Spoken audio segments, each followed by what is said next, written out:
किताब हयात से जामे की किताब, तीसरा बाब, पहली आयत से।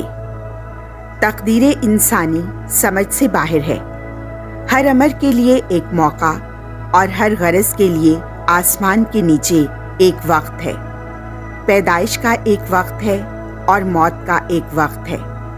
दरख्त लगाने का एक वक्त है और लगाए हुए के उखाड़ने का एक वक्त है। मार डालने का एक वक्त है और अच्छा करने का एक वक्त है।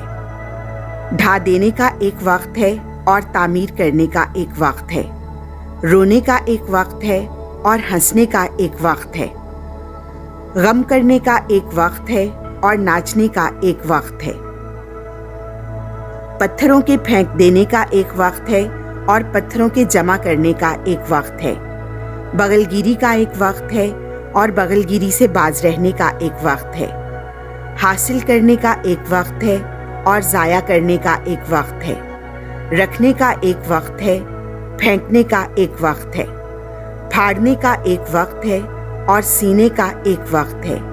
खामोश रहने का एक वक्त है और बोलने का एक वक्त है।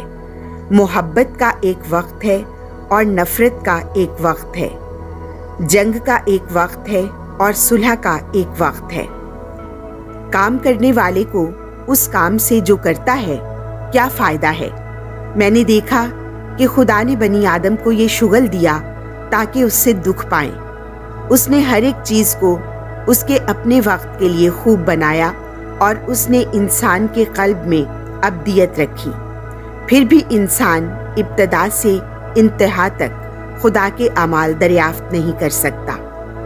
बस मैंने मालूम किया कि उसके लिए कोई चीज़ अच्छी नहीं सिवाय इसके कि वो खुश रहे और अपनी ज़िंदगी में ऐश करे, बल्कि कि हर एक खाए और पिए और अपनी मेहनत के फल से फ़ायदा उठाए। ये भी खुदा की तरफ से अतिया है।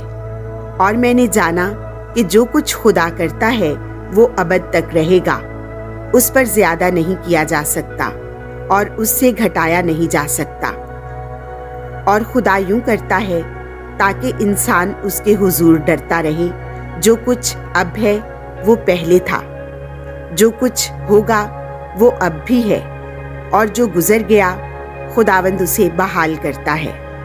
आमीन।